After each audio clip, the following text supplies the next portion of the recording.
Okay, welcome back into my InvestEngine portfolio update now for the month of June.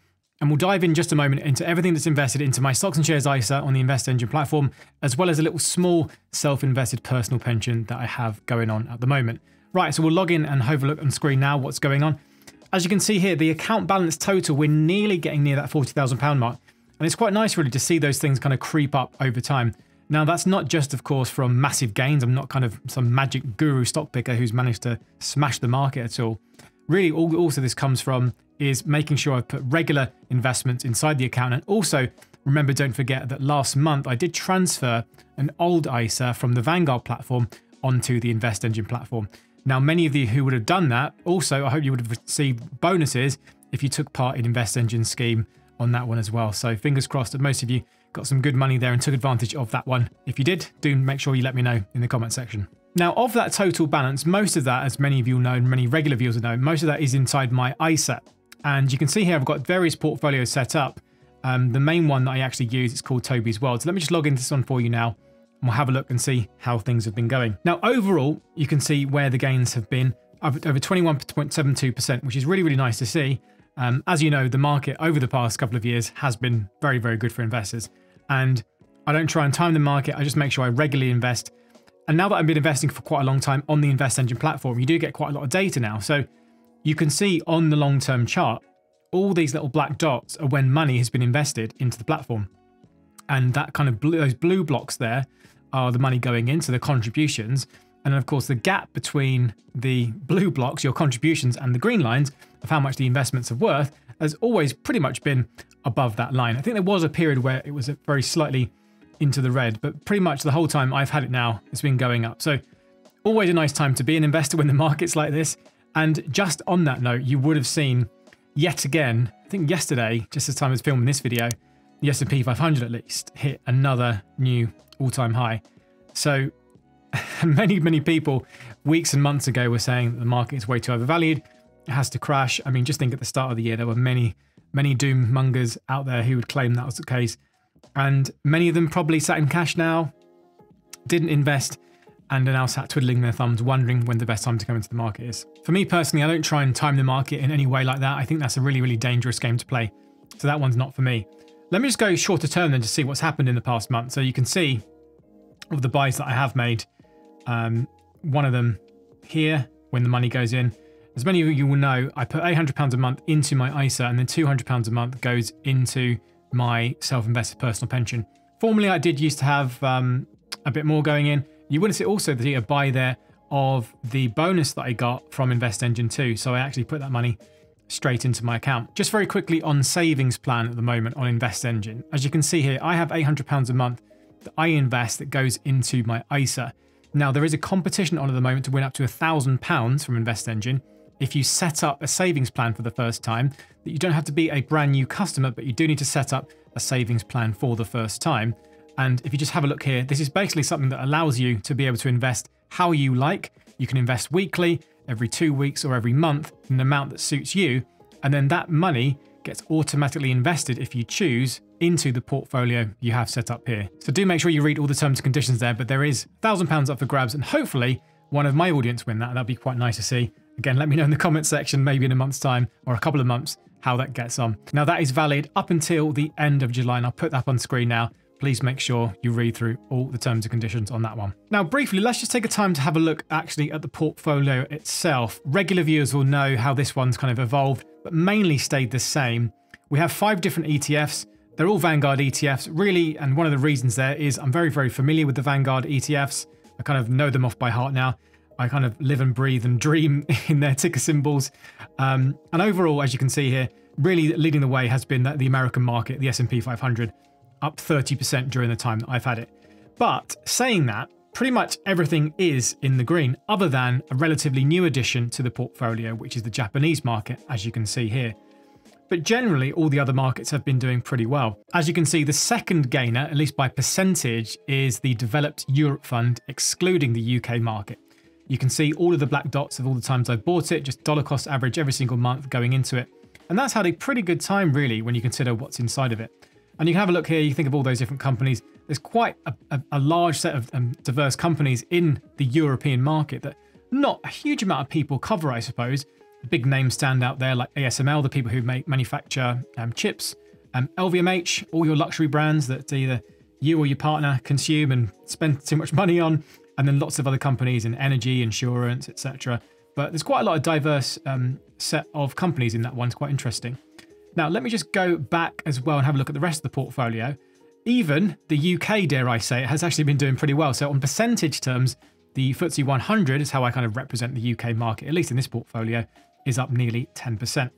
And just have a look here. You can see over the most recent period, at least, it's had a pretty good time throughout my portfolio, at least. Again, reaching new all-time highs. I think we're a little bit down from that at the moment, but still nice to see that UK market do pretty well. Now, it is always a good reminder to say that the FTSE 100 isn't necessarily a kind of benchmark of UK, but you know, they're listed here in the UK, so we've got to kind of fly that flag to a certain extent. And then finally, it's worth mentioning emerging markets, slightly lagging behind. Always that promise that emerging markets will suddenly kind of emerge from the flames and become this amazing kind of platform for growth has never really quite happened. If I have a look on here, if anything, it's been going in the wrong directions. But I think it's always worth, at least in my opinion, to have that exposure there, because there is that potential there. And I think, as I mentioned in one of my other videos, there is a slight danger if you're always just chasing the biggest companies and the biggest growers, because you're assuming that they have to grow in the long term as they have done for the past 10, 20, 30, 40 years. That I think it's important to be kind of globally diversified, at least that's my opinion. But make sure you do watch that video that I did an update on whether you just go all S&P 500 or whether you want to be diversified in the world. Now, for me personally, I always want to go down that global route. May I sacrifice a couple of % gains in the long term if the S&P 500 and the US market continues to dominate for the next 10, 20, 30, 40 years?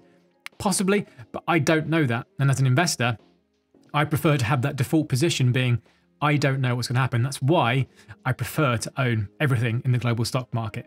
And this, for me, is one of the cheapest ways that I'm able to do that. Just as a reminder on this one, I do share my portfolios, and I will have those links in the description below. And on that note as well, if you do want to get yourself started up with InvestEngine, you can follow my link in the description below and get yourself a nice bonus if you do deposit into your account and get yourself started there. So I'll leave that one on there. That one's always in the description below. Remember, terms and conditions always apply on that one. Make sure you read those ones thoroughly. Now, briefly, let me just go into my pension account. Only a very small one here on the InvestEngine platform. They've brought them out relatively recently, and I wanted to kind of try them out to kind of show you guys. And also, I think it is important, at least for me, to balance the ISA and the pension. The pension is an extremely powerful account type, and as someone who works for themselves, I don't have an employee pension, so I need to figure out how much of my money I want to put into a pension and obviously invest it myself on platforms like this. So if I have a look here, I keep this one really, really simple. It's just a single fund. It's the Vanguard FTSE All World Fund VWRP. The reason for this is purely because a pension is a set and forget, super long-term investment, and I don't even want to think about it. In fact, I don't even want to look at it. So it's super, super simple. And as you can see, the time I've had it, I've just put money in every single month. And also, as that top up of cut has come in from the cash relief, tax relief from the government, that's also just been put in here. And as you can see, that money started to come through. So as you know, £200 will get you, as you can see here, £50 top up effectively. So it's a 25% from the bottom, or 20% if you want to work it out from a gross perspective. But that, whenever they come through, will automatically get reinvested, as you can see here.